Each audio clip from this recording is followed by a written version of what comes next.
శ్రీ సీతారామచంద్రమూర్తికి ఓం శక్తి ఓం శక్తి ఓం శక్తి. మీరు ఆల్రెడీ శ్రీ ఆదిపరాశక్తికి. అమ్మాక మనది మనం 3 సార్లు జై శ్రీరామ్ అన్నాం, ఇంకో 3 సార్లు జై శ్రీరామ్ అంటే హనుమంతుడు ఇక్కడికి వస్తాడని నేను చెప్పాను. నిజంగా హనుమంతుడి రూపంలోనే మన సాయిబాబాని గురుభవాని గారు ఇక్కడికి రావడం జరిగింది. ఒకసారి వారికి ప్రత్యేక ధన్యవాదాలు అందరూ కూడా తెలియజేస్తా ఉన్నాం.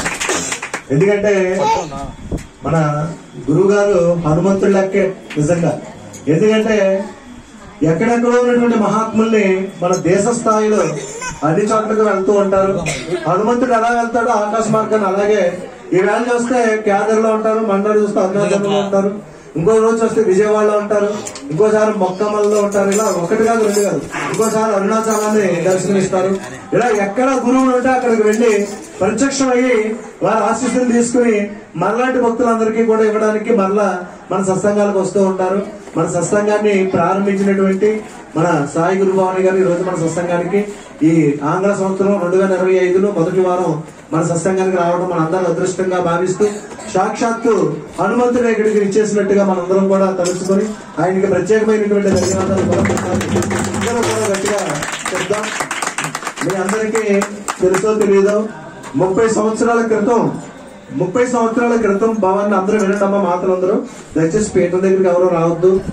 మన సాయి గురుభవాని గారు మహేంద్రవాడ నుంచి బయలుదేరి ఏదో పని మీద అనపర్తి వెళ్తూ ఒకసారి దేవీ సెంటర్ దగ్గరికి వచ్చేసరికి ఈ దేవీ సెంటర్ లో సత్సంగం పెడితే బాగుంటుంది అని చెప్పి ఆయన మనసులో సంకల్పం కలగడం, వెంటనే ఇక్కడ సత్సంగం ఈ దేవీ కమిటీ వాళ్ళు ఎవరు ఉన్నారు ఏంటని అడిగితే అప్పట్లో పెద్దలు మన ద్వారపుడి ఈరెడ్డి గారు మరి ఇక్కడ కమిటీ పెద్దగా ఉండేవారు. ఆయన దగ్గరకు సాయి గారు వెళ్ళి అంటే ఇలాగా సత్సంగం పెడతామండి ఇక్కడ అని చెప్పి మన సాయి గురుభవాని గారు ఆయన అడిగితే ఆయన మన ఈరెడ్డి గారు ఈ ఊర్లో అలా జనం బయటకు రారండి, రోడ్ల మీద కానీ కూర్చోరు, మరి సత్సంగం ఇక్కడ పని అవుతుంది మీకు అని చెప్పి ఆయన అప్పట్లో చెప్పడం. లేదండి మీరు అవకాశం ఇవ్వండి, ఇక్కడ సత్సంగం పెడతాం, జనాలు వాళ్ళే వస్తారు, భక్తులు వాళ్ళే వస్తారని చెప్తే అయితే మరి అన్ని మాకు తెలియవండి, ఏమేం కావాలో అన్ని మీరు చూసి పెట్టండి అంటే మన సాయి గురుభవాని గారే స్వయంగా తన సొంత డబ్బులతో అమ్మవారి యొక్క ఫోటోలు కొనుక్కొని వచ్చి అమ్మవారిని తీసుకొచ్చి మన ఇక్కడ దగ్గరలో ఉన్నటువంటి మన విజయలక్ష్మి గురుమాత గారు, సరస్వతి మాత గారు, గిరిబాల మాత గారు, ఇంకా మన అప్పట్లో మరి ఎవరెవరు ఉన్నారు ఈ కమిటీ వాళ్ళు, మన రాముడు భవాని గారు, ఇంకా మన గ్రామ పెద్దలు దేవీ సెంటర్ లో ఉన్నటువంటి మాతలు అందరినీ కలుసుకుని సత్సంగాన్ని ప్రారంభించారు. ఈయన గురువు గారు అనుమతి తీసుకుని గురువు గారు ఇక్కడికి రాకుండానే ముందుగా సత్సంగాన్ని మన గ్రామంలో అన్ని చోట్ల కూడా గురువు గారు ప్రవచనం చెప్పిన తర్వాత సత్సంగం పెడితే మనకి ఓ 2 సంవత్సరాల ముందే మన సాయి గురుభవాని గారు ఇక్కడ మన దేవీ సెంటర్ లో సత్సంగాన్ని ప్రారంభించడం జరిగింది. ఆయన చేతుల మీదుగా ఇంతటి మహాత్ముడు ప్రారంభించిన సత్సంగం కాబట్టి ఈ రోజు 300 సత్సంగాల్లో నెంబర్ 1 సత్సంగాన్ని మరి ఊరు వాడవాడ వెళ్ళి అంటే దానికి ఆ సంకల్పం పెట్టించిన అటువంటి ఆ యొక్క సిద్ధ యోగి మన సాయి గారు, మరి అటువంటి యోగుడు పెట్టినటువంటి సత్సంగం కాబట్టి మరి ద్వారంపూడి ఈరెడ్డి గారు అంటే పెద్దలు ప్రోత్సాహంతో అప్పుడు దేవీ కమిటీ వారు ఉన్నటువంటి వారితో ఈ కార్యక్రమం దిగ్విజయంగా జరుగుతుంది ఇప్పటి వరకు కూడా. మరి ఎందుకంటే ఇన్ని సత్సంగాలు ఉన్నాయి, ఆ మాట అనడానికి కూడా కొంతమంది ఇబ్బంది పడతారు. ఎందుకంటే మనమే గొప్ప అనుకుంటారు. కానీ అందరూ కూడా ఏకదాటిగా గురువు గారితో సహా అనపత్తిలో ఉన్నటువంటి సత్సంగ నేతలు వెంకటరామారెడ్డి గురువు గారితో సహా అందరూ కూడా మన పూజ గురుదేవులు త్రినాథ్ గురుజీ వారు కూడా పొలమూరు గ్రామంలో జరిగే కార్యక్రమాలు ఎవరి వల్ల అవుతుందో ఎవరు చేయలేరు, అంత బాగా చేస్తున్నారని చెప్పి మనందరికీ కూడా పేరు వచ్చిందంటే, మన గ్రామానికి పేరు వచ్చిందంటే, మన దేవీ సెంటర్ కు పేరు వచ్చిందంటే దానికి కారణం స్థాపించినటువంటి స్థాప బలం, ఇక్కడ దేవీ సెంటర్ లో ఉన్నటువంటి అమ్మవారి మహత్యం, ప్రారంభించినటువంటి మన సాయి గారి యొక్క మరి మహత్యం, అలాగే అప్పట్లో మన దారంపూడి రెడ్డి గారు మన దేవీ కమిటీ వారి యొక్క సహకారంతో ఇంత దిగ్విజయ కార్యక్రమాలన్నీ కూడా జరుగుతున్నాయని, ఈ కార్యక్రమాలు యథావిధిగా ఎప్పటిలాగే ఇంకా దేదీప్యమానంగా జరగాలని ఈ యొక్క జనవరి 25వ తారీఖు 30వ వార్షికోత్సవం జరుగుతుంది. జనవరి 20 ఆ రోజున కొత్త విజయదుర్గ నిలయంలో మనందరం కూడా ఆ రోజు ఓపెనింగ్ చేసుకోవచ్చు. సుమారు 30 గ్రామాల నుంచి భక్తులు వస్తారు. ఈ జనవరి 25వ తారీఖున వార్షికోత్సవం రోజునే ఓపెనింగ్ అయ్యేలాగా పనులు శరవేగంగా జరుగుతున్నాయి. మరి ఇంకో 15 రోజుల్లో పనులు అయిపోతాయి. వెంటనే మనం 25వ తారీఖున జనవరి 25వ తారీఖున నూతన విజయదుర్గ నిలయంలో అడుగుపెట్టే అవకాశాన్ని మనందరం కూడా ఇవ్వాలని అమ్మవారిని కోరుకుంటూ ఈ రోజు ఈ కార్యక్రమానికి ఇచ్చేసినటువంటి మన సాయి గురుభవాని గారికి మరొకసారి ధన్యవాదాలు తెలియజేస్తున్నాం. ఆదిపరాశక్తికి, అఖిలాండ కోటి బ్రహ్మాండ నాయకి, శ్రీ పరాశక్తికి. చక్కని ఉపన్యాస కార్యక్రమం మనందరి కోసం చెప్తారు. దయచేసి ఎవరు కూడా నిశ్శబ్దంగా ఉండండి. పేట దగ్గరికి ఎవరు రావద్దు.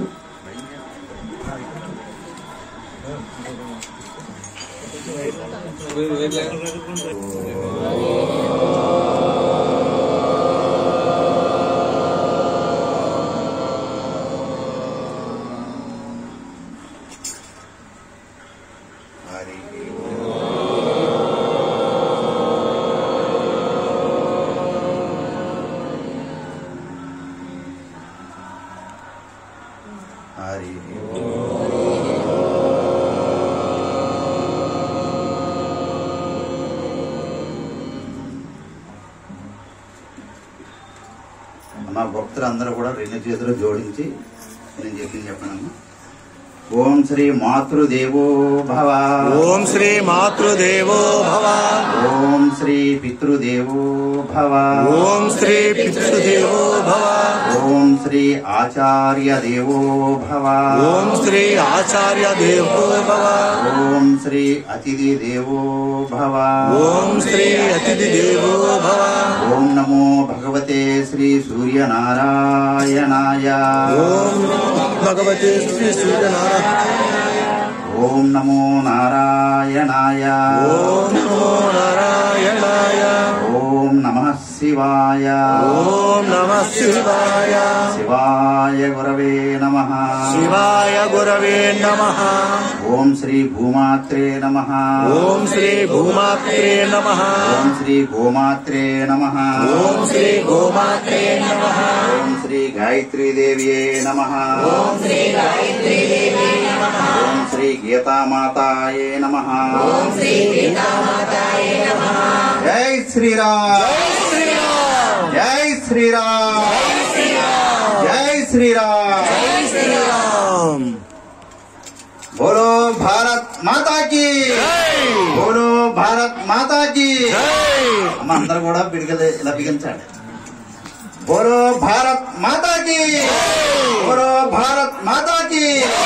బోలో భారత్ మాతా కీ. జై గోమాతా కీ. అమ్మ మన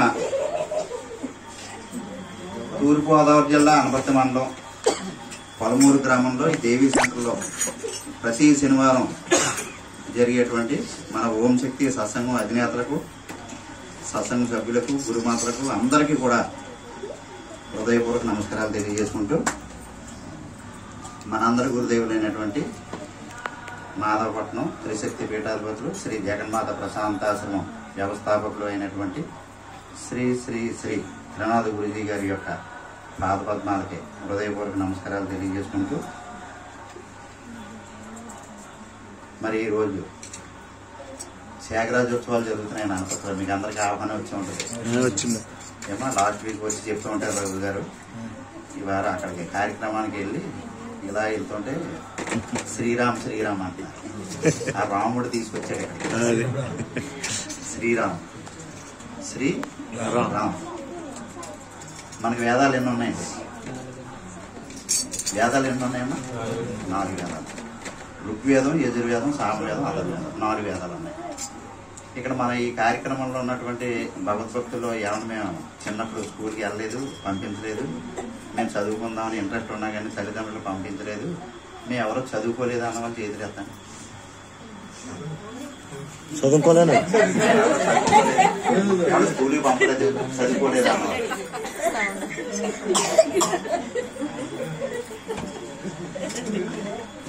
అలా మమ్మల్ని చిన్నప్పుడు స్కూల్కి పంపలేదని, చదువుకోలేదు, ఇప్పటికి కూడా నిశాని ఏలుముద్ర వేస్తామండి అని చెప్పేసి అనుకున్నటువంటి భక్తులైన ఋగ్వేదం, యజుర్వేదం, సామవేదం, అథర్వవేదం చతుర్వేద పండితులైన, అలాగే ఉపనిషత్తులు వేదాలు ఎన్ని ఉన్నాయండి? 4. ఉపనిషత్తులు ఎన్ని ఉన్నాయి? 108 ఉపనిషత్తులు, బ్రహ్మసూత్రాలు, వేదాలు చివరి ఉన్నటువంటి బ్రహ్మసూత్రాలు. ఇవన్నీ చతుర్వేద పండితులైన, బ్రహ్మసూత్రాలు పఠించినటువంటి పీఠాధిపతులు, మఠాధిపతులైన, ఉపనిషత్తులు చెప్పేటువంటి యోగీశ్వరులు, తపస్సంపన్నులైన, అలాగే నిత్యం భగవద్గీత పారాయణం చేసేటువంటి భక్తులైన, ఎవరైనప్పటికీ కూడా ఏమి చదువుకున్నటువంటి పాముడైన ఓకే, పండితుడైనా పామరుడైనా సరే చివరి స్థాయి వచ్చేసరికి దశలు ఎన్ని ఉన్నాయండి? బాల్యం, యవ్వనం, కౌమారం, వృద్ధాప్యం. 4 దశలు ఉన్నాయి. వృద్ధాప్యం వచ్చేసరికి ఇంకా మనకి చదువుదామంటే కళ్ళు సరిగ్గా కనపడదు, విందామంటే ఎవరైనా వీరరావురెడ్డి లాంటి భక్తులు ఎవరైనా ఏదైనా చెప్తే విందామంటే చెవులు సరిగ్గా వినపడవు. ఎక్కడికైనా సత్సంగానికో గుళ్ళోకి వెళ్దామంటే కాళ్ళు పని చేయాలి, అదే నిప్పులు అనమాట. అలా శారీరకంగా మనం ఇబ్బంది పడుతూ ఉంటాం. అయితే ఆ చివరి క్షణాల్లో ఏంటంటే ఒకే ఒక నామం. ఏ నామం అది? శ్రీరామ. శ్రీరామ శ్రీరామ శ్రీరామ అనేటువంటి నామజపం చేసుకున్నా, లేకపోతే శ్రీరామ శ్రీరామ అనేటువంటి నామాన్ని, కోటి నామాన్ని లిఖింపు చేసుకున్నా, మానసిక జపం చేసుకున్నా కానీ చివరి స్థాయిలో చివరి స్థితిలోకి వచ్చేసరికి ఏంటంటే శ్రీరామ. శ్రీరామ అనుకుంటేనే మోక్షం అవుతుందండి. అందులో శ్రీ అంటే ఏంటి? శ్రీ అంటే ఏంటండి? లక్ష్మీ స్వరూపం. అందులో రా అంటే ఏంటి? రా. ఓం నమో నారాయణాయ అంటే అష్టాక్షరి మంత్రంలో రా. అష్టాక్షరి మంత్రం ఎన్నండి? 8 అక్షరాలు. అందులో ఓం నమో నారాయణాయ దాంట్లో రా అక్షరం ఇచ్చారు. తర్వాత పంచాక్షరి ఏదండి? నమశివాయ. పంచాక్షరి ఏదంటే నమశివాయ, 5 అక్షరాలు. మళ్ళీ ఓం చేస్తే 6 అక్షరాలు వస్తాయి. దాని గురించి పెద్ద హైదరాబాద్ లో పెద్ద మీటింగ్ అయింది దాని గురించి. మామూలుగా ఓం అన్నది ప్రణవం పదం, అది ఓం అన్నది ప్రణవం, అది నమశివాయ అన్నది 5 అక్షరాలు. ఆ నమశివాయకి ముందు ఓం నమశివాయ అంటే 6 అక్షరాలు అవుతుంది కదండి, 5 అక్షరాలు ఎలా అయిందన్నారు. ఆ ఓం అన్నది కామన్, మనం పలికినా పలకపోయినా మనలో ఓంకారం జరుగుతూ ఉంటుంది. ఆ నమశివాయ అన్నది పంచాక్షరి. ఆ నమశివాయలో మా అక్షరం తీశారు. ఏం అక్షరం అండి? మా. అష్టాక్షరిలో రా అక్షరం, పంచాక్షరిలో మా అక్షరం 2 కలిపితే ఏమైందండి? రామ. రామ. ఈ రామ అనేటువంటి పదం రాముడికి ఎవరు పెట్టారు? రాముడికి దశరథ మహారాజు కుమారుడికి ఎవరు పెట్టారు? రామ అని పేరు వశిష్ఠ మహర్షి పెట్టారు. ఆ వశిష్ఠ మహర్షికి దశరథ మహారాజు అయోధ్య నగరానికి సంబంధం ఏంటి? ఆయన కులగురు. అయోధ్య నగరానికి దశరథ మహారాజు యొక్క రాజ్యానికి కులగురు ఎవరై అంటే వశిష్ఠ మహర్షి. ఆ వశిష్ఠ మహర్షి పెట్టాడు రామ అని. ఈ లోపల విశ్వామిత్ర మహర్షి వచ్చి రామ ఏంటి ఎదర శ్రీ చేర్చాలని శ్రీ చేర్చాడు. శ్రీ అంటే ఏంటి? స్త్రీ బీజాక్షరం అంటే అమ్మవారి బీజాక్షరం. అయితే నువ్వు శ్రీ అన్నది తీర్చావు కాబట్టి రాముడికి పెళ్లి చేసి బాధ్యత నీదే అని చెప్పేసి అప్పించాడు వశిష్ఠుడు విశ్వామిత్ర మహర్షి. ఓకే అన్నాడు. చిన్న వయసులో అంటే రామలక్ష్మణులు చిన్న వయసులో విశ్వామిత్ర మహర్షి అయోధ్య నగరం వచ్చి శ్రీరామచంద్రమూర్తి బాల్యంలో ఉండగా దశరథ మహారాజుని గడుచుకుని అయోధ్య నగరం వచ్చి దశరథ మహారాజుని అడుగుతాడు. ఎవరండి? విశ్వామిత్ర మహర్షి. దశరథ మహారాజా, నీ కుమారులు రామలక్ష్మణులు ఉన్నారు కదా, నా కూడా పంపించాను. దేనికని స్వామి? రాక్షస సంహారం చేయడానికి. రాక్షస సంహారం చేయడానికి వాళ్ళకి ఇంకా విలువిద్యలే రావు, బాణం ఎలా తీయాలో తెలీదు, కోదండం ఎలా పట్టుకోవాలో తెలీదు. వాళ్ళు ఎలా వస్తారని స్వామి, నేను వస్తాను, నన్ను తీసుకురండి. నువ్వు వస్తే కుదరదా వాళ్ళే రావాలి. సంశయంలో పట్టాడు. వాళ్ళు చూస్తే చిన్న వయసు, ఇంకా విలువిద్యలు నేర్చుకోలేదు. అందులో రాక్షస సంహారం చేయడానికి దశరథ మహారాజు సంకటంలో పడితే అప్పుడు ఆయనకి ఎవరు సలహా ఇచ్చారు? పంపించాను. దశరథ మహారాజా పంపించని కుమారుని ఇద్దని ఏం భయపడితేనే ఎవరిచ్చారు భరోసా? వశిష్ఠ మహర్షి ఇచ్చారు. దశరథ మహారాజా నువ్వేం సంకోచించుకో, నువ్వేం భయపడుకో, ఆందోళన చెందుకో, రామలక్ష్మణులు ఇద్దరిని కూడా పంపించు అని చెప్పేదంటే సరే మహానుభావ తీసుకెళ్ళండి అని చెప్పాను. వాళ్ళకి అప్పటికి విలువిద్యలు వచ్చాయండి రావు.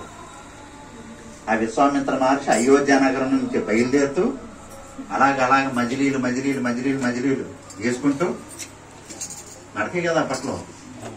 అప్పట్లో ఏంటండి విమానం ఎక్కేయడానికి లేదు. రాజమండ్రి వెళ్ళి మనం ఊరు గుళ్ళో విమానం ఎక్కేసి హైదరాబాద్ లో దిగి హైదరాబాద్ నుంచి అయోధ్య వెళ్ళిపోవడానికి అప్పుడు విమాన సదుపాయం లేదు. అలాగే ట్రైన్లు లేవు, బస్సులు లేవు. వాడ ప్రయాణం, డబ్బులు ఏమైనా ఉంటే వాడ ప్రయాణం చేయాలి. అదేనా నదిలో ఏమన్నా దగ్గరలో ఉంటే, నదుల దగ్గరలో లేకపోతే నడకే. అలా నడుచుకుంటూ వాళ్ళకి విలువిద్యలు నేర్పిస్తూ అలా ఎక్కడ తీసుకొచ్చారు. అయోధ్య నగరం అన్నది ఏ పక్కన ఉంది? ఉత్తరం వైపు ఉంది. ఉత్తరాది. అయోధ్య నగరం ఏ పక్కన ఉందంటే ఉత్తరాది ఉంది, ఉత్తరం వైపు ఉంది. వాళ్ళని తీసుకుని ఎక్కడికి వచ్చారు? దక్షిణ వైపుకి వచ్చారు. దక్షిణాంబకి ఎక్కడ తీసుకొచ్చారు విశ్వామిత్ర మహర్షి? యాగం ఎక్కడ చేశాడు?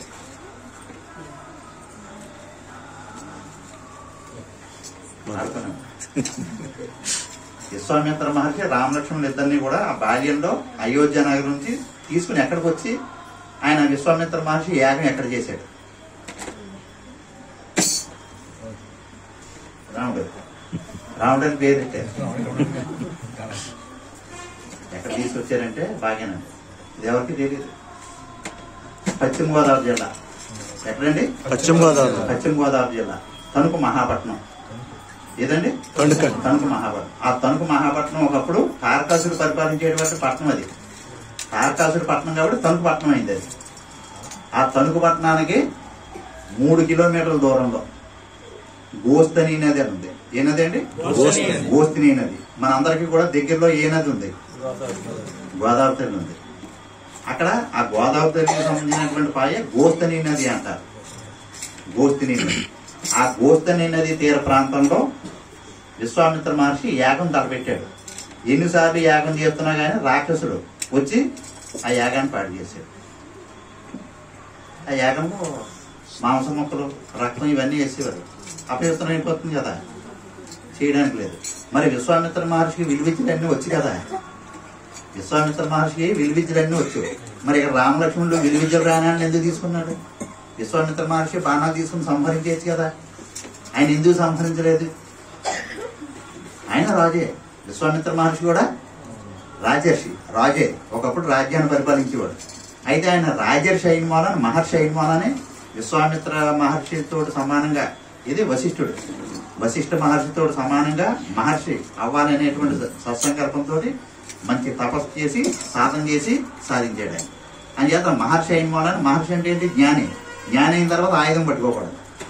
జ్ఞాని అయిన తర్వాత ఆయుధం పట్టుకోకూడదు. జ్ఞాని పని చేయడు, జ్ఞాని ద్వారా పని జరుగుతుంది. ఇది అండర్లైన్ చేసుకోండి. జ్ఞాని ఎప్పుడు కూడా పని చేయడు, జ్ఞాని ద్వారా పని జరుగుతుంది. అలాగే ద్వాపర యుగంలో కూడా శ్రీకృష్ణ పరమాత్మ దగ్గరికి అర్జునుడును దుర్యోధనుడు ఇద్దరు వెళ్తే, నేను ఒకనే ఒకవైపు, నాకున్నటువంటి సైన్యం అంతా ఒకవైపు అంటాడు. అప్పుడు దుర్యోధనుడు ఏమని కోరుకుంటాడు? పని చేయనంటే మనకెందుకు సావధానం, భోజనం కూడా ఖర్చు పెట్టు, రథం నడుపుతాడు అంటున్నాడు. అంతే, రథం నడిపి కూడా మన రాజ్యంలో 3 మంది ఉన్నారు. ఒక 500-1000 వేస్తే సాయి గారు బండి నడిపి 3 మంది ఉన్నారు. ఈడెందుకు మనకి పందండిగా అని చెప్పేసి దుర్యోధనుడు ఏం చేశాడంటే మొత్తం సైన్యాన్ని కోరుకున్నాడు. అర్జునుడు ఏమన్నాడు? బావా, నువ్వు యుద్ధం చేసినా పర్వాలేదు, చెయ్యపోనా పర్వాలేదు, నువ్వు నా కూడా ఉంది చాలా. ఆయన ఎప్పుడైనా ఆయుధం పట్టాడంటే నేను ఆయుధం పట్టనన్నాడు. యుద్ధం చేయను, రథం నడుపుతాను అన్నాడు. ఈ విషయం భీష్మాచార్యులు చెప్తే, ఏంటి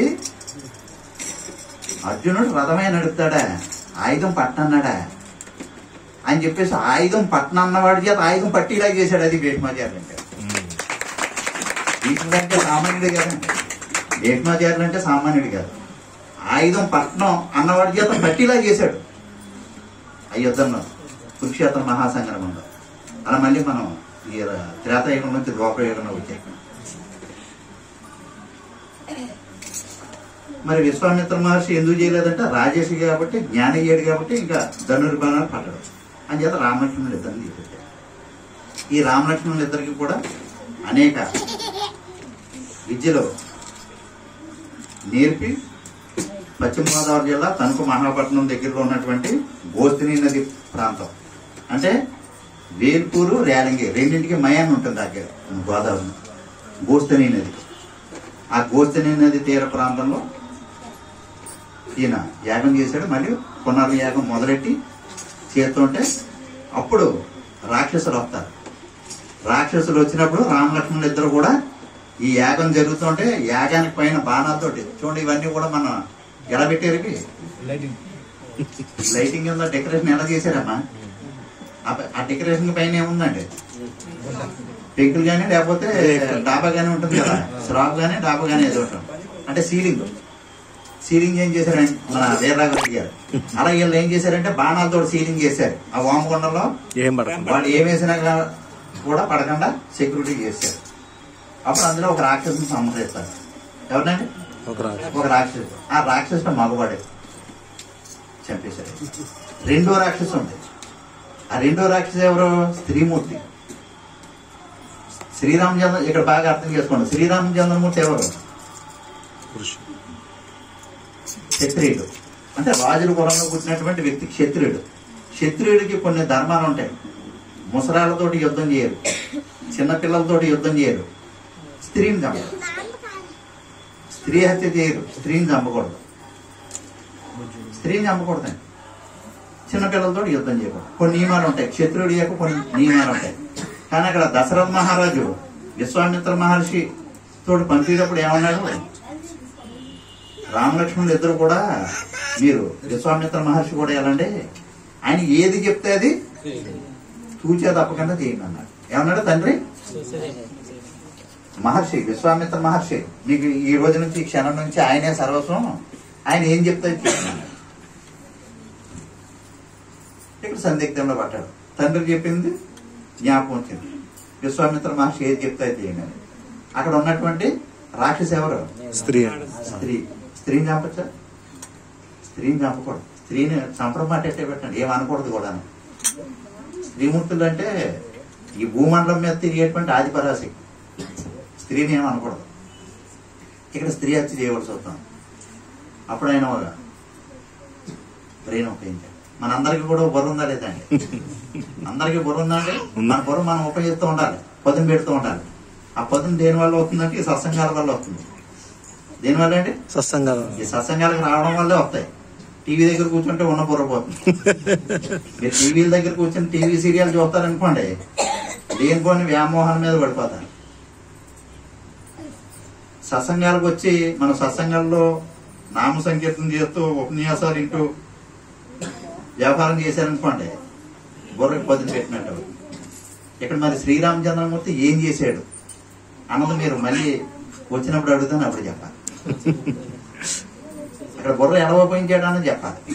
తర్వాత ఆ శ్రీరామచంద్రమూర్తి తాటకిని సంహరించిన వెంటనే, సంహరించడం అంటే తలకేసి కొడతారు కదా, మెడకేసి కొడతారు. ఈ తలభాగం పడుతుంది, ఈ తలభాగం పడుతుంది. ఆ తలభాగం పడిన చోట తాటకి తల రాలింది రాలింది రాలింది రాలింది, అలాగే రేలింగ్ అని ఊరైంది. అది నేను చెప్పేటువంటి ఇదంతా కూడా ఈ గోస్తుని నది, ఆ వేలుపూర్కి రేలింగ్కి మయాన్ని ఉండేటువంటి ఆ గోస్తుని నది ప్రాంతంలో చేసినటువంటి యాగం, అదంతా కూడా దండకారణ్యం అప్పట్లో. నేను చెప్పేది కొన్ని వేల సంవత్సరాల క్రితం కదా, త్రేతాయుగంలో. ఇప్పుడంటే పట్టణాలు అయిపోయి, ఊర్లు అయిపోయావన్నీ. ఆ ప్లేస్ లో, ఆ తాటకి తల రాలిన ప్లేస్ లో పెద్ద మంట కింద వచ్చింది. ఏమొచ్చిందండి? మంట కింద. పెద్ద మంట కింద వచ్చి అందులో ఇద్దరు దేవతలు వచ్చారు. ఆవిడే పెద్ద మంటాలమ్మ, చిన్న మంటాలమ్మ, రేలింగి గ్రామ దేవతలు. ఆ తాటకి తల రాలిన ప్లేస్ లో పెద్ద మంటలు వచ్చి, ఆ మంటల్లోంచి ఇద్దరు దేవతలు వచ్చిన తర్వాత, ఆ యాగం అది పూర్తి అయిపోయిన తర్వాత విశ్వామిత్ర మహర్షి శ్రీరామచంద్రమూర్తి చేత శివలింగాన్ని ప్రతిష్ఠ చేశాడు. ఎవరినండి? శివలింగాన్ని ప్రతిష్ఠ చేశాడు ఆ ప్లేస్ లో. ఆ శివుడి పేరు ఏంటంటే తాటకేశ్వర స్వామి, శ్రీ తాటకేశ్వర స్వామి. స్త్రీ హత్యాదోషం పోవడం నిమిత్తం ఆ తలపడినటువంటి ప్లేస్ లో శివలింగాన్ని ప్రతిష్ఠ చేశాడు. ఒక మహర్షి ఆధ్వర్యంలో, ఒక మహర్షి యొక్క సంరక్షణలో శ్రీరామచంద్రమూర్తి చేత విగ్రహ ప్రతిష్ఠ చేసినటువంటి ప్లేస్ ఏదంటే భారతదేశం మొత్తం మీద పశ్చిమ గోదావరి జిల్లా తణుకు దగ్గర ఎరగవరం మండలం రేలింగి అనేటువంటి గ్రామంలో ఉంది శ్రీ తాటకేశ్వర స్వామి. శ్రీ తాటకేశ్వర స్వామి అని పేరు గల శివాలయం భారతదేశం మొత్తం మీద ఇంకెక్కడ ఉండదు. కాకపోతే మీరు చూసుకోవచ్చు, గోగుల్లోని ఇట్లోనూ ఉంటాయి కదా మీరు. అలాగే మన ద్రాక్షరమ భీమగండంలో ఉన్నటువంటి 108 శివలింగాలు, ఆ దేవుడి పేరు చూసుకోండి, ఎక్కడ కూడా తేలేవదు అనమాట. ఆ ఒక్క పేరు, ఆ గ్రామంలో శ్రీ తాటకేశ్వర స్వామి అనేటువంటి పేరు మీద ఆ శివలింగాన్ని ప్రతిష్ఠ చేశారు. శ్రీరామచంద్రమూర్తితోటి స్వహస్తాలతోటి ప్రతిష్ఠ చేసినటువంటి శివలింగం. స్త్రీ హత్యా దోషం ఏదైనా ఉందనుకోండి, స్త్రీని ఏదైనా ద్వేషించిన కన్న తల్లిని కానీ, పిల్లనిచ్చినటువంటి అత్తగారిని కానీ, మన ఇంటి ఆడపడుచుని కానీ, లేకపోతే ఇరుగు పొరుగు ఏమన్నా సరిహద్దుల్లో గోడల దగ్గర గొడవలు వస్తాయి కదా. ఇప్పుడు మన ఇంట్లో చెత్త అంతా ఊడ్చేసి ఏం చేస్తామంటే మన ఇంటి ముందు పోసుకోండి, అలా ఇసిరేస్తాం. ఎదుటోటి దొరికైనా సరే, ఇంటి ముందైనా సరే, అలా మన మీద ఇసిరేస్తారు. ఈ లోపల ఒకరికొకరు చూసుకుని గొడవలు పడే ఇది వరకు అయితే జల్ పెట్టుకుని చీపురు పెట్టేసుకునేవారు. ఈ టెక్నాలజీ పెరిగిన వల్ల ఇప్పుడు సెల్ ఫోన్ లో వాట్సాప్ లో మెసేజ్ పెట్టేస్తున్నారు. నువ్వు ఇది ఆ చాట్ లో చీపుర్లో పోయే వాట్సాప్ లో మెసేజ్ వెళ్ళిపోతున్నాయి. అలాగే స్త్రీ హత్యా దోషం ఏదైనా ఉంటే గనక అక్కడ రేలం గ్రామంలో శ్రీ తారకేశ్వర స్వామి వారి శివలింగం దర్శనం చేసుకుంటే ఆ దోషం నివృత్తి అవుతుంది. ఎక్కడ అయోధ్య నగరం, ఎక్కడ మన దక్షిణాది ఉన్నటువంటి గోస్తిని నది తణుకుపట్నం, ఇక్కడికి వచ్చారు నడుచుకుంటూ వచ్చి ఇక్కడ వశిష్ఠ మహర్షి ఆజ్ఞ మేరకు, అంటే ఆయన సలహా ఇచ్చాడు కదా వెళ్ళని, వశిష్ఠ మహర్షి సలహా మేరకు విశ్వామిత్ర మహర్షి తీసుకొచ్చి వాళ్ళకి విలువిద్యలన్నీ నేర్పి ఇక్కడ యాగం చేసి శ్రీరామచంద్రమూర్తి యొక్క స్వహస్తాలతో ఇక్కడ శివలింగం ప్రతిష్ఠ చేశారు. ఇప్పుడు ఇందాక వీరరాఘవరెడ్డి గారు చెప్పారు, సాయి గారు ఇక్కడ సత్సంగం పెట్టారు. ఇదని పెట్టింది నేను కాదు, చూసేది మీరు కాదు, చేసేది మీరు కాదు, అంతా కూడా పరమాత్మ. ఆ శ్రీరాముడి మీద పాట పాడారు ఇందాక, గుండెల్లో శ్వాసలో, ఎక్కడ గుండెల్లో నువ్వే శ్వాసలో నువ్వే. ఈ గుండెకే అన్నది మన తల్లి గర్భం నుంచి శిశువు వచ్చినప్పుడు ఆ గుండెకే కూడా ఉంటుంది. మనం 100 సంవత్సరాలు అయిపోయిన తర్వాత కప్పెడితే భూస్థాపితం అయిపోయింది, దహనం చేస్తే కారిపోతుంది. ఆ శ్రీరాముడిని ఇంకో పేరెట్టి పిలుస్తాం. బాగా మనకు ఆకలిస్తుంది అనుకో, అయ్యి బాబా ఆకలిస్తుంది, అప్పుడు ఏదో ఒకటి భోజనం టిఫిన్ పెట్టా, అమ్మయ్య ఆత్మారాముడు సంతోషించాడంటాం. ఏమంటామండి? ఆత్మారాముడు. ఎక్కడికి వెళ్తుంది చెయ్య? కుడి భాగానికి వెళ్తాం. అమ్మయ్య ఆత్మారాముడు సంతోషించాడు, తృప్తి పడ్డాడంట. మనకి ఫిజికల్ హార్ట్, స్పిరిచువల్ హార్ట్, 2 హార్ట్లు ఉన్నాయి. ఫిజికల్ హార్ట్ అంటే గుండెకే ఎడం పక్కన ఉంటుంది అందరికీ. స్పిరిచువల్ హార్ట్ అంటే ఆధ్యాత్మిక హృదయం కుడి భాగాన్ని ఉంటుంది, స్త్రీకైనా పురుషులకైనా అందరికీ.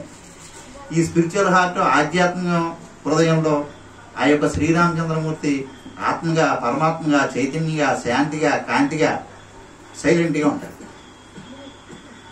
ఆ హృదయంలో ఉన్నటువంటి ఆత్మవస్తుని తెలుసుకోవడం కోసం మనం ఈ భూమి మీదకి వచ్చాం. ఈ భూమి మీదకి వచ్చినటువంటి పని ఏంటంటే మన హృదయంలో ఉన్నటువంటి ఆత్మవస్తువు, చైతన్య వస్తువు తెలుసుకోవడం కోసం వచ్చాం.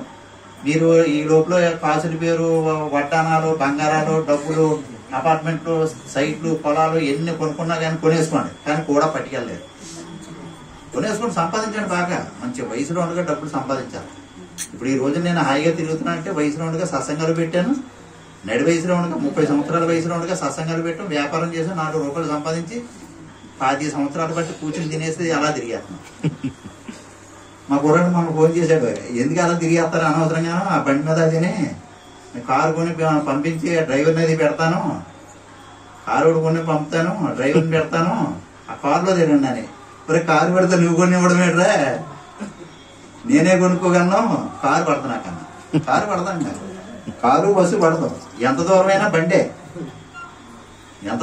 బండే, బాగా లాంగ్ అయితే ట్రైన్, అంతే. ఏమా ఆ యొక్క శ్రీరామచంద్రమూర్తి మనకి దగ్గరలో పశ్చిమ గోదావరి జిల్లా తణుకుపట్నం దగ్గరలో వచ్చాడండి, గోస్తిని నది తీర ప్రాంతంలో. ఈ చరిత్ర మీకు ఎవరికి తెలియదు. గతంలో వాట్సాప్ ఫేస్బుక్లో పెట్టాను, ఎప్పుడో 30 సంవత్సరాల క్రితం 17/11/1995, 15/1/1996, 19/8/1996, 3/3/1996 పందరపాకలోను, ఇలాగ కొప్పవరం, పొలమూరు, రాయవరం, పందరపాక, వెల్ల, పేర రామచంద్రపురం, ఇలా కొత్తూరు, ఇలా సత్సంగాలు పెట్టామంటే దానికి గల కారణం నా ప్రతిభ ఏం లేదండి, నా గొప్పదనం ఏం లేదు. నేను చిన్నప్పుడు 1974-75లో రేలింగ్ గ్రామంలో చదువుకున్నాను, 5వ తరగతి. ఎక్కడండి? రేలింగ్. ఇప్పటిదాకా మీకు చరిత్ర చెప్పాను కదా, రాముడు 1975లో అక్కడ చదువుకున్నట్టు 5వ తరగతి. నా దగ్గర సర్టిఫికేట్ కూడా ఉంది, ఆ గ్రామంలో చదువుకున్నట్టు. అది ఆ శివాలయం పక్కన మా పెద్దమ్మ గారు ఇల్లు, భాగవతుల భైరవమూర్తి గారు, శ్రీమతి భాగవతుల మహాలక్ష్మి గారు, ఆవిడ దత్తభక్తురా. నాకు ఈ ఆధ్యాత్మిక విద్య నేర్పింది, ఈ ఆధ్యాత్మిక పునాది ఎవరంటే భాగవతుల మహాలక్ష్మి. నా తల్లిగారు ఈ శరీరాన్ని ఇస్తే మా తల్లి గారు అక్కయ్య గారు భాగవతుల మహాలక్ష్మి గారు నాకు ఈ ఆధ్యాత్మిక పునాది ఇచ్చింది. ఆవిడకి నేను ఏమిచ్చినా రుణం తీర్చాడు. ఇప్పుడు మన దగ్గర బియ్యం ఉండి, డబ్బులు ఉండి, ఇల్లు ఉండి, పొలం ఉండి, ఇవన్నీ ఉండి నలుగురు పెట్టడం గొప్ప కాదు. వాళ్లే ఆ రోజుల్లో ఒక పూట ఉంటే తినడం, ఒక పూట లేకపోతే ఉండే అటు పరిస్థితి అనమాట. వృద్ధాప్యం వచ్చేది, కూతుళ్ళు పెళ్లిళ్ళు చేశారు, కొడుకులు చదివించేశారు, ఉద్యోగాలకు వెళ్ళిపోయారు. లాస్ట్ స్టేజ్ వాళ్ళకి అంటే వృద్ధాప్యం స్టేజ్. వాళ్ళకే రోజులు వెళ్ళడం కష్టం. ఈ రోజున మనం అందరం కూడా శుభ్రంగా భోజనాలు చేసి కారులోనూ బళ్ళు మీద ఇలా తెగ తిరిగేస్తున్నాం. ఆన్లైన్ లో బుక్ చేసేసి బట్టలు కొనేసుకుంటున్నాం, వస్తువులు కొనేసుకుంటున్నాం. ఇది వరకు ఎలా ఉండేది కాదు.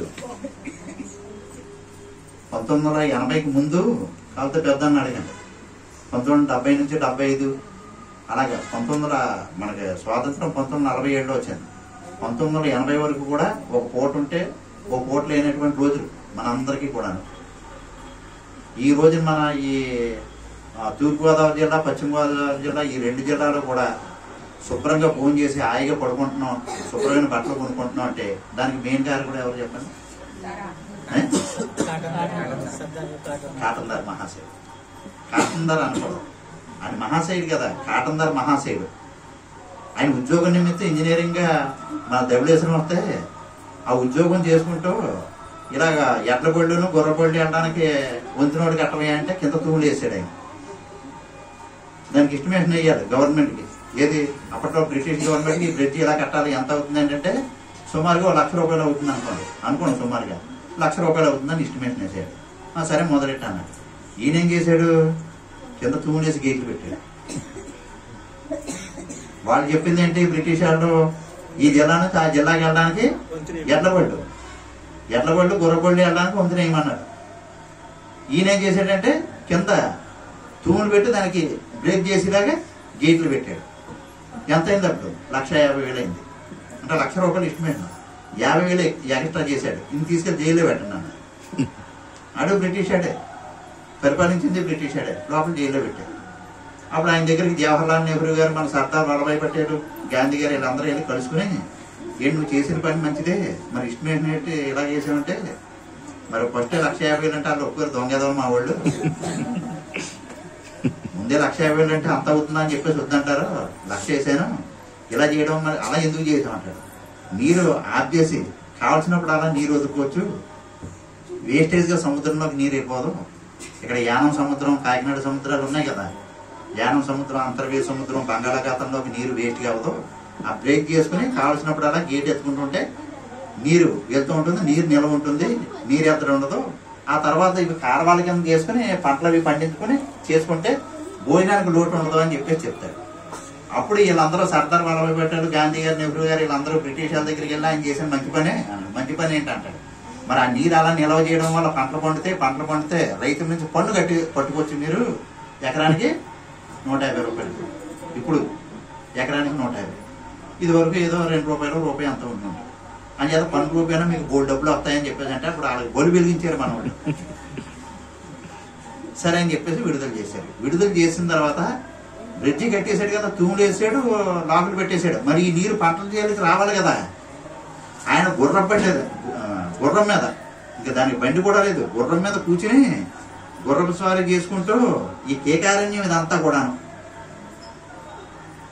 ఎక్కడ భోజనం అది లేదు, అలాగా చూసుకుంటూ ఈ నీరు ఇక్కడ ఈ కాలువ ఇలా తవ్వితే ఎక్కడికి వెళ్తుందని అలా వెళ్తూ అన్ని సర్వే చేసి అతను అతను ఎక్కడ కాలువ వేయాలి, ఎక్కడ పిల్లగాలవాలు వేయాలి, ఎక్కడ గోధికాలు వేయాలి, ఇవన్నీ కూడా ప్లాన్ చేసినటువంటి మహాశయుడు కాటన్ మహాశయుడు.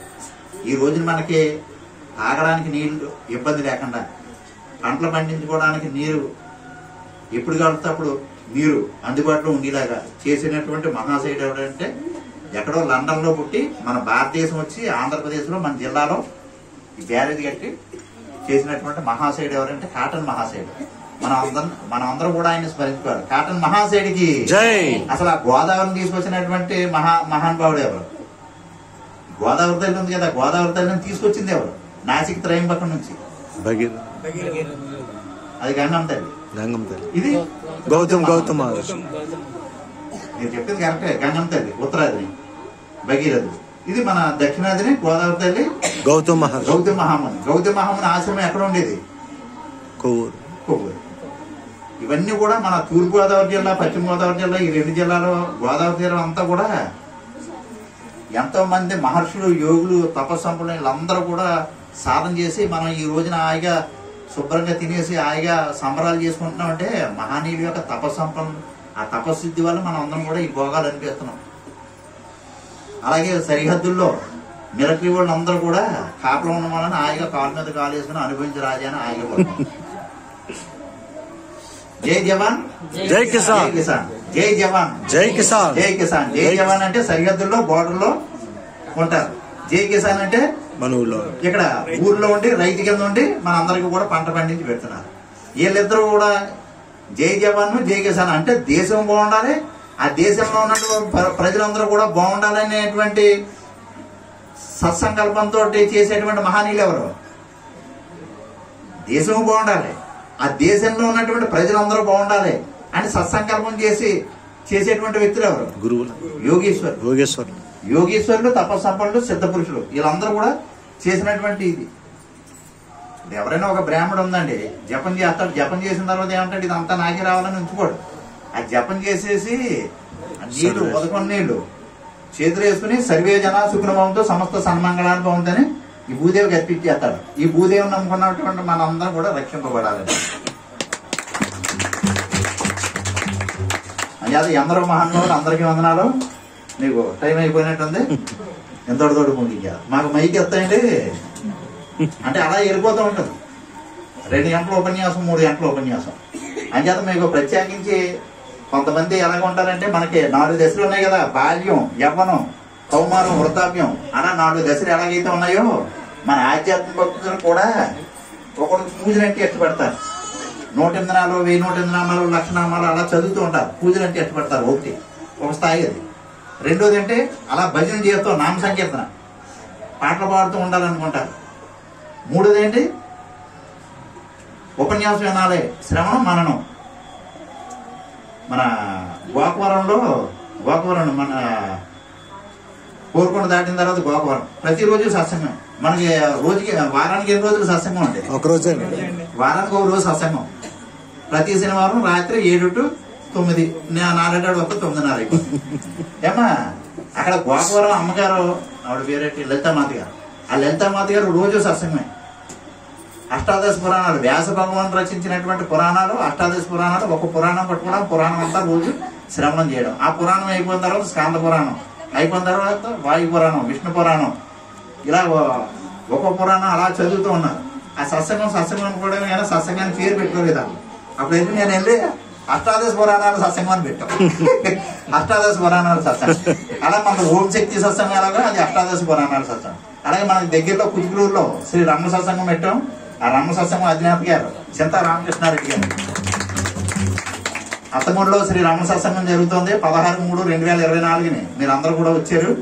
అలాగే కుచికలూరులో కూడా అక్కడ భక్తులు కోరితే మన ఎప్పుడండి రమణ జయంతి రోజుని 17/12/2024 రమణ సత్సంగం స్టార్ట్ చేశారు. ఆ సత్సంగం అధినేత గారు చింతా రామకృష్ణారెడ్డి గారు. మీ కుతుకులూరులో ఎవరైనా మీ మిత్రులు, బంధువులు ఎవరైనా ఉంటే తెలియజేయండి. ప్రతి సోమవారం మధ్యాహ్నం 2 to 4 అంతేనండి. అలాగే ఆ సత్సంగానికి ముందు ఏదో పేరు పెడతారమ్మా, ఓం శక్తి సత్సంగం. నేను ఓం శక్తి సత్సంగం పెట్టకముందు 15/8/1986 15వ తారీఖు 8వ నెల 1986 సంవత్సరం శ్రావణ మాసం శుక్రవారం పౌర్ణమి రోజుని శ్రీ దత్తసాయి సత్సంగం అని మహేంద్రాల్లో పెట్టాం, శివాలయంలో.